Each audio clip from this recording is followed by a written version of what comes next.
nous allons commencer ce point de presse par réitérer notre soutien indéfectible au président de la République, son Excellence Macky Sall, dans sa marche résolue pour un développement durable de notre nation, le Sénégal.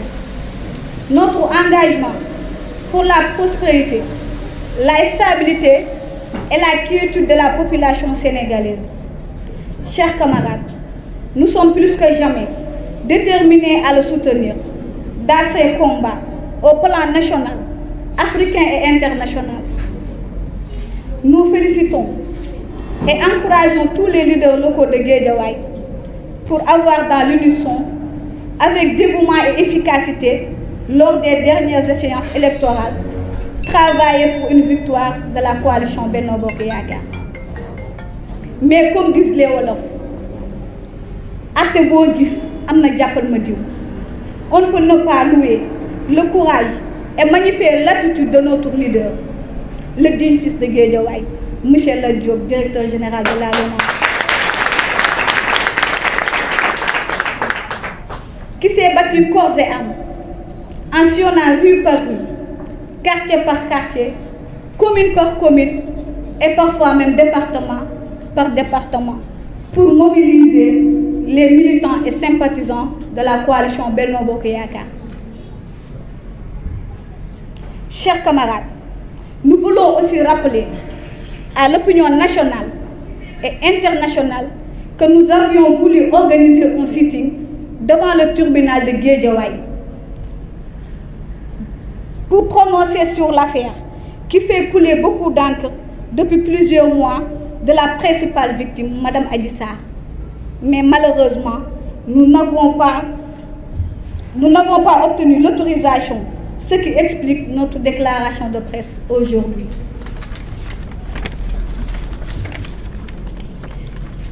Nous estimons, nous jeunes dames républicaines de Guédiawaye, que cette affaire soit tirée au clair pour le bonheur de nos familles, l'éducation de nos enfants, mais surtout pour la protection de ces catégories vulnérables à l'intégrité des personnes dont les principales victimes sont les femmes et les enfants. D'où le viol ne saurait être promu dans ce pays et nous savons tous que c'est une affaire de criminalité. Le viol est criminalisé par la loi numéro 2020-05 du 10 janvier 2020, modifiant la loi numéro 65-60 du 21 juillet 1965 portant code pénal.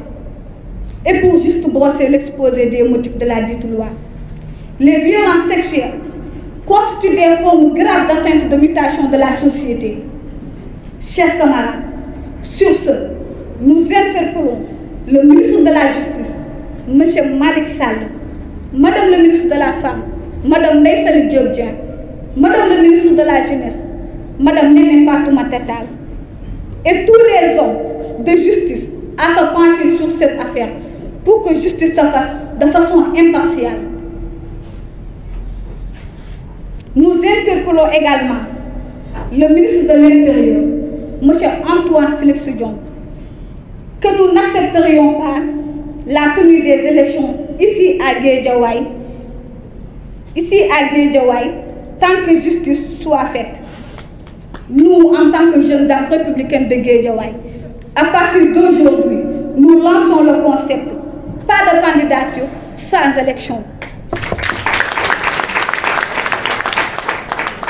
Je répète, nous, jeunes dames républicaines de Guédiawaye, nous lançons aujourd'hui le concept pas de candidature sans procès.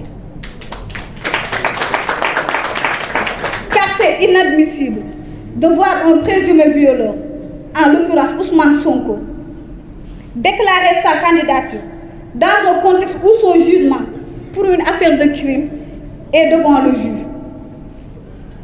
De ce fait, accepter la candidature d'un présumé prédateur sexuel est une provocation qui révèle d'un éventuel criminel sans précédent à franchir la loi dans un pays d'état de droit, d'où le viol est criminalisé par le code pénal, mais aussi prétendre à la magistrature suprême sans chercher au préalable à laver son honneur.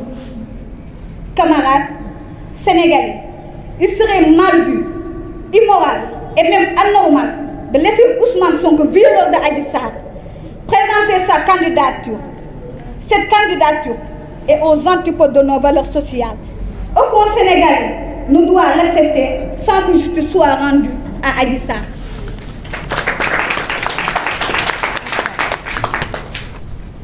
Nous, femmes, jeunes dames républicaines, n'ayons pas peur aux insulteurs qui sont tous détournés par un prédateur sexuel qui se nomme Ousmane Sonko. Ces insultes ne pourront jamais résister face à la nécessité de rendre justice à Adji Sarr. Camarades, et s'il s'avère coupable des faits qui l'accablent et qu'il parvenait à être élu, nous aurons droit à un criminel numéro 1 de cette République comme le Sénégal qui prône un pays d'état de droit. Posons-nous la question, qu'adviendra-t-il à sa victime Adji Sarr? Un objet sexuel délivré à elle-même, à la merci du président de la République.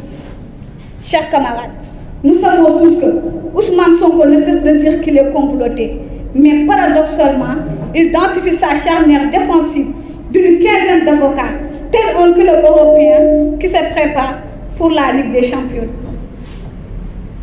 En tant que femme, en tant que sœur et en tant que mère, nous réclamons justice dans ce dossier, y compris les 14 personnes décédées, et lançons un appel à toutes les femmes de former un bloc pour condamner cet acte qui pourrait être fatal pour notre société. En tant que femmes, nous devons avoir un droit de regard sur l'éducation de nos sociétés et tout ce qui la menace. Chers camarades, chers journalistes, nous vous remercions de votre aimable attention.